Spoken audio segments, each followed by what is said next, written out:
ইনভেস্টমেন্টের দুনিয়াটা তো বিশাল, তাই না? তো আজ আমরা এমন একটা জনপ্রিয় অপশন নিয়ে কথা বলবো যেটা গ্রোথ আর রিস্কের মধ্যে একটা দারুণ ব্যালেন্স তৈরি করে, মানে মিড ক্যাপ ফান্ড আর কি। চলুন একদম সহজ করে পুরো ব্যাপারটা বুঝে নেওয়া যাক। কিন্তু প্রশ্ন হলো, মিড ক্যাপ ফান্ড এত পপুলার কেন? নিশ্চয়ই এর পেছনে কোনো কারণ আছে।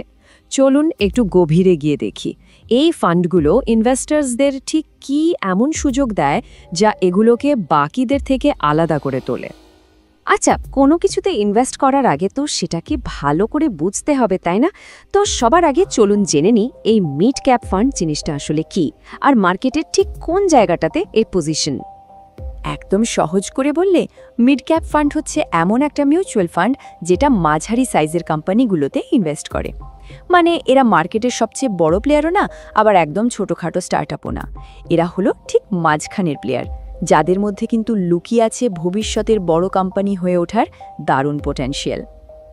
দেখুন, আমাদের মার্কেট রেগুলেটর সেবি কিন্তু ব্যাপারটা একদম পরিষ্কার করে দিয়েছে। কোম্পানিগুলোকে তাদের মার্কেট ক্যাপিটাল বা সাইজ অনুযায়ী র্যাঙ্ক করা হয়, আর এই র্যাঙ্কিংয়ে 101 থেকে 225 নম্বরের মধ্যে থাকা কোম্পানিগুলোই হলো মিড ক্যাপ।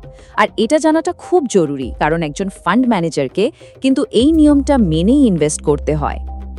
ওকে, তো আমরা বুঝলাম মিড ক্যাপ ফান্ড কি, কিন্তু এবার প্রশ্ন হলো এগুলো কাজ করে কিভাবে? মানে ইনভেস্টরদের টাকাটা ঠিক কোন প্রসেসের মধ্যে দিয়ে গিয়ে একটা রিটার্ন জেনারেট করা ফান্ডে পরিণত হয়। চলুন সেই ভেতরের গল্পটা একটু দেখে নেওয়া যাক। দেখুন, পুরো প্রসেসটাকে আমরা 3টে সহজ ধাপে ভাগ করতে পারি। 1, ফান্ড ম্যানেজার এসআইপি বা এককালীন ইনভেস্টমেন্টের মাধ্যমে সবার কাছ থেকে টাকাটা সংগ্রহ করেন। 2, সেই মোট টাকাটাকে তিনি বেছে বেছে বিভিন্ন মিড ক্যাপ কোম্পানির শেয়ারে ইনভেস্ট করেন।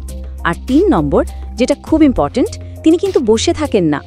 মার্কেটের অবস্থা আর কোম্পানির পারফরম্যান্স দেখে তিনি ক্রমাগত স্টক কেনা বেচা করতে থাকেন, মানে পোর্টফোলিওটাকে রিব্যালেন্স করেন। লক্ষ্য একটাই, বেস্ট পসিবল রিটার্ন আনা। আর এখানেই কিন্তু ইনভেস্টরদের লাভের মূল অঙ্কটা লুকিয়ে আছে। যখন ওই ফান্ডে থাকা কোম্পানিগুলো ভালো পারফর্ম করে, তাদের শেয়ারের দাম বাড়ে, তখন পুরো ফান্ডের প্রতিটা ইউনিটের দামও বেড়ে যায়। এই ইউনিটের দামকেই আমরা টেকনিক্যালি বলি এনএভি বা নেট অ্যাসেট ভ্যালু। তো আপনার কেনা ইউনিটের এনএভি বাড়া মানেই আপনার ইনভেস্টমেন্টের ভ্যালু বাড়ছে, সোজা কথায় লাভ হচ্ছে। আচ্ছা, এতক্ষণ তো ভালো ভালো কথা হলো। এবার চলুন আলোচনাটার সবচেয়ে ইন্টারেস্টিং আর গুরুত্বপূর্ণ পার্টে যাওয়া যাক, আর সেটা হলো রিস্ক আর রিওয়ার্ডের খেলাটা। মানে ঝুঁকি আর পুরস্কারের যে ব্যালেন্স, সেটাই কিন্তু মিড ক্যাপ ফান্ডের আসল পরিচয়। সেবির একটা খুব কড়া নিয়ম আছে, সেটা হলো একটা ফান্ড যদি নিজেকে মিড ক্যাপ ফান্ড বলতে চায়, তাহলে তাকে তার মোট অ্যাসেটের মিনিমাম 65% মিড ক্যাপ স্টকেই ইনভেস্ট করে রাখতে হবে। এটা কিন্তু বাধ্যতামূলক, কোনো উপায় নেই। কিন্তু এই বাধ্যতামূলক নিয়মের একটা অন্য পিঠও আছে। ভাবুন, যদি কোনো কারণে মিড ক্যাপ সেগমেন্টটা খারাপ পারফর্ম করে, তখন কিন্তু ফান্ড ম্যানেজার চাইলেও এই 65% টাকা অন্য কোথাও সরিয়ে নিয়ে গিয়ে রিস্ক কমাতে পারেন না, তাকে ওখানেই ইনভেস্টেড থাকতে হয়। এর ফলে ঝুঁকিটা কিন্তু কিছুটা বেড়েই যায়। তাহলে পুরো সমীকরণটা কি দাঁড়ালো? সোজা কথায়, একদিকে যেমন হাই রিটার্নের একটা দারুণ সম্ভাবনা আছে, ঠিক তেমনই অন্যদিকে মার্কেটের ওঠানামার জন্য কিন্তু তৈরি থাকতে হবে। মানে মিড ক্যাপ ফান্ডে ইনভেস্ট করাটা অনেকটা রোলার কোস্টার রাইডের মতো, উত্তেজনা যেমন আছে তেমনই ঝুঁকিও কিন্তু সঙ্গী। তাহলে চলুন মিড ক্যাপ ফান্ডের মূল বৈশিষ্ট্যগুলো একবার এক ঝলকে দেখে নিই। এখানে ডাইভার্সিফিকেশন আছে, কারণ টাকাটা অনেকগুলো কোম্পানিতে ছড়ানো থাকে, কিন্তু লার্জ ক্যাপের তুলনায় ভলাটিলিটি বা ওঠানামা একটু বেশি।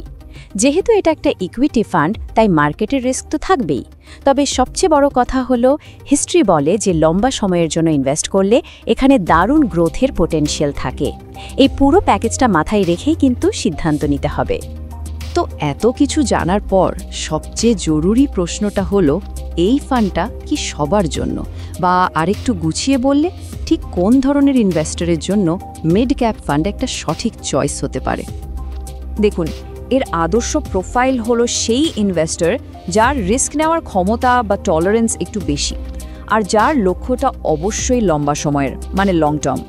ধরুন অন্তত 5 থেকে 7 বছর বা তার বেশি সময়ের জন্য টাকাটা রেখে দেওয়ার প্ল্যান আছে, এমন ইনভেস্টরদের জন্য মিড ক্যাপ ফান্ড কিন্তু দারুণ একটা অপশন হতে পারে।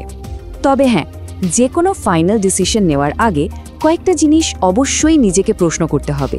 যেমন আপনার ফিনান্সিয়াল গোলটা কি, আপনি ঠিক কতটা রিস্ক নিতে পারবেন আর কত দিনের জন্য ইনভেস্ট করতে চান, এই চেকলিস্টটা মিলিয়ে নেওয়াটা খুব জরুরি। আর মনে রাখবেন, দরকার হলে একজন ফিনান্সিয়াল অ্যাডভাইজারের সাথে কথা বলে নেওয়াটা কিন্তু সবসময়ই একটা স্মার্ট মুভ।